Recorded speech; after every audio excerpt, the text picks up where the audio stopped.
নমস্কার বন্ধুরা, তোমরা সবাই কেমন আছো? আশা করি তোমরা সবাই ভালো আছো। আমিও ভালো আছি। অষ্টমী লাইফস্টাইলে আপনাদের অনেক স্বাগত জানাই।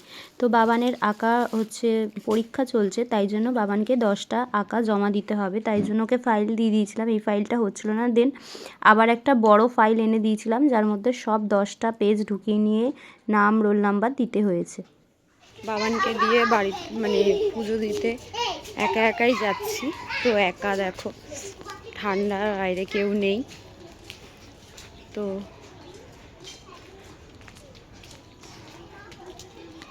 এখন বড় ঠাকুরের মন্দিরে যাব পুজো দিতে। তো বাবানের বাবা এখন কাছ থেকে আসেনি, অনেক দেরি হবে আসতে, তাই জন্য বললাম আমি পুজোটা দিয়ে দিই। তো বাবানকে দিয়ে আসলাম পড়তে, আমিই গেছিলাম পড়তে দিয়ে। এবার যাব মন্দিরে পুজো দিয়ে আমাদের বাড়ি যাব। তো চলো, টাটা। তো মন্দিরে যাওয়ার একটাই উদ্দেশ্য, প্রভু যেন সবাইকে ভালো রাখে। প্রভুর কাছে আর চাওয়ার কিছুই নেই, সবাই যেন ভালো থাকে, সবাই যেন শারীরিক দিক থেকে ভালো, রোগমুক্ত থাকে, ঠাকুরের কাছে এইটাই চাওয়া।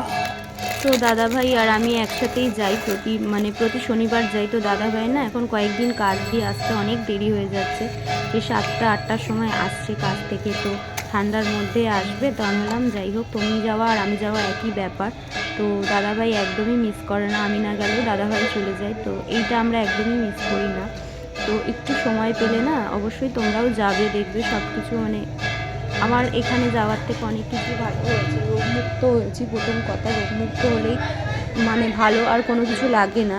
প্রভু যদি রোগমুক্ত রাখে না, গরিব নুন ভাত খেয়েও থাকা যায়, কিন্তু রোগ নিয়ে দামি দামি জিনিস খেয়েও শান্তি নেই। তো যাই হোক, প্রভু যেন সবাইকে ভালো লাগে, প্রভুর কাছে এই একটাই বক্তব্য, প্রভুর কাছে একটাই জিনিস চেয়ে।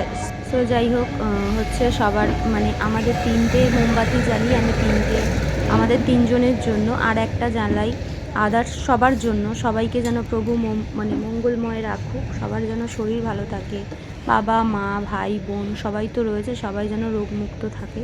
তো ঠাকুরের কাছে এইটাই চাওয়া। তো ঠাকুরের কাছে এইটাই বলতে যাই আর কি, সবাই যেন ভালো থাকে, যাদের বলার কেউ নেই, আমি বাবার কাছে যাই। তো এই কারণেই। আর বাবার দেখছো প্রতি শনিবার করে অঙ্গরাজ, প্রতিদিনই অঙ্গরাজ হয়। তো এই দাদাটা অঙ্গরাজ করে। তো যখনই মন্দিরে যাই দেখি, আমাদের মায়ের মন্দিরটা দেখো পাড়ার, তো মাকে কত সুন্দর লাগছে। তো আসার সময় আজকে দেখলাম মন্দিরটা খোলা ছিল, তাই মায়ের মন্দিরটাও তুলে নিয়ে আসলাম, তো তোমাদের সাথে শেয়ার করলাম।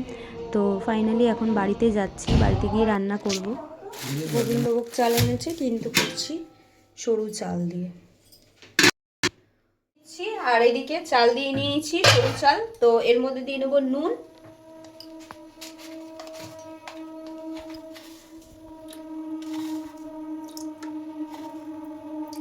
আর এটা কিন্তু একদম মাখা মাখা করব। তো চাল আছে 1 কেজি, 1 কেজি ডাল দিয়ে দিচ্ছি, পুরোটাই দিয়ে দিই। তো ডাল যতটা দেবে ততটা টেস্ট হবে।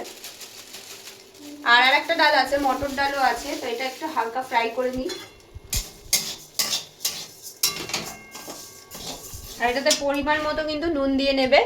আর যেহেতু এটা একটু মাখা মাখা করবো, পাতলা করব না, তাই জন্য অল্প জল দিয়েছি। তো চলো ডালটা ভেজে ফ্রাই করে নিয়েছি ডালটা, আর এদিকে একটু তেল দিয়ে নিচ্ছি, সবজিগুলো ভেজে নেব। তেল দিয়ে নিলাম, আর ফোড়নটা কিন্তু পরে দেব, আগে সবজিগুলো ভেজে নিই, ফোড়নটা লাস্টে অ্যাড করব। তেলটা অবশ্যই একটু গরম হয়ে আসুক, তারপরে দেব। একটু ভাজা করে নেবে না, ভাজা করে নিলে ভালো হয় খেতে। তোমাদের সাথে রেসিপিটা শেয়ার করলাম, কারণ এটা ক্রিয়াংশি তুলে দিচ্ছে কতটা, ওই জন্য তুলতে পারলাম। বাবানকে আঁকতে দিয়ে এসছি।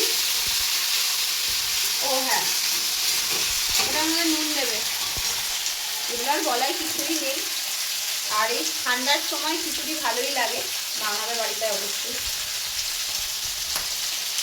আর এই ডালটা আমার ভাজা হয়ে গেছে, চালের মধ্যে অ্যাড করে দেবো। ডালটা দিলে না করে দাও, হলুদ দিয়ে দিলাম, অল্প পরিমাণে। তো এটা কিন্তু বেশি ভাজবো না, ওখানে জলে সেদ্ধ হবে, হালকা ভেজে তুলে নিলাম। যখন ফুটে আসবে চালটা, তারপরে এই সবজিগুলো অ্যাড করে দেবো। এখন না, চালটা একটু ফুটে আসলে তারপরে এই সবজিগুলো দিয়ে দেবো। তো গোটা গরম মশলা দিয়ে দিচ্ছি ফোড়নে, এটা দেবে অসাধারণ। পাতা দিচ্ছি,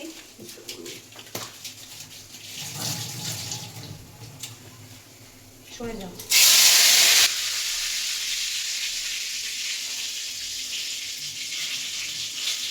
শুকনো লঙ্কা দিচ্ছি 4টে, সাদা জিরে দেবো।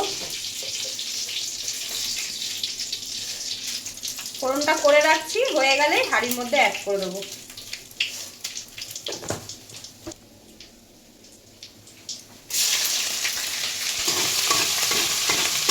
একটা সরষের তেল ব্যবহার করেছি কিন্তু এটাতে। এই যে ফুটে এসছে, এবার সবজিগুলো, এ দেখো ফুটে এসছে, একটা ফুট হয়ে গেছে। এবার সবজিগুলো দিয়ে দেবো।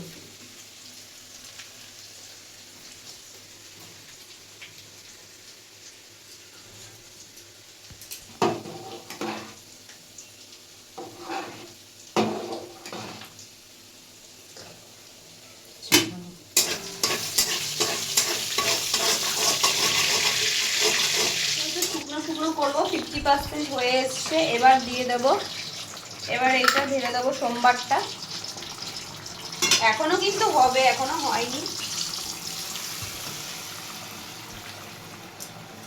কড়াইটা অনেক বড় হয়ে গেছে।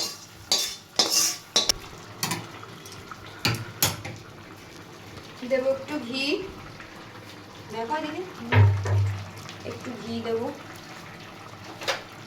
আর হ্যাঁ, অবশ্যই চিনি দেবে, আর একটু গরম মশলা অ্যাড করবো পরে একদম নামানোর সময়। চিনিটা নুনটা তোমাদের আন্দাজ মতন দেবে।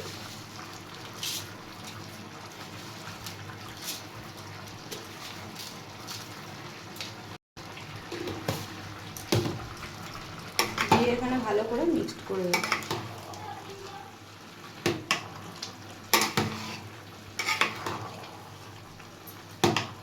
দিয়ে তারপরে সার্ভ করে দেখাচ্ছি। যেতেই পারবো না, আমার আঁকার পরীক্ষা আছে। কি রে বল, কেমন হচ্ছে?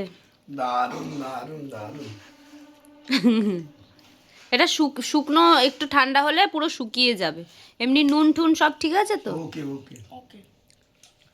এবার গরম গরম বেগুনি দিয়ে আরো ভালো লাগবে। বেগুনি ভাজা চলছে, বেগুনি ভাজা হচ্ছে, মানে মানে এটা করে দিয়ে আমি চলে এসেছি। বেগুনি ফেগুনি মাই করছে, আর ভালো লাগছে না। মামি রয়েছে, মা দিদা দিদা ঘরে তো হ্যাঁ নেই, দিদা রান্না করে।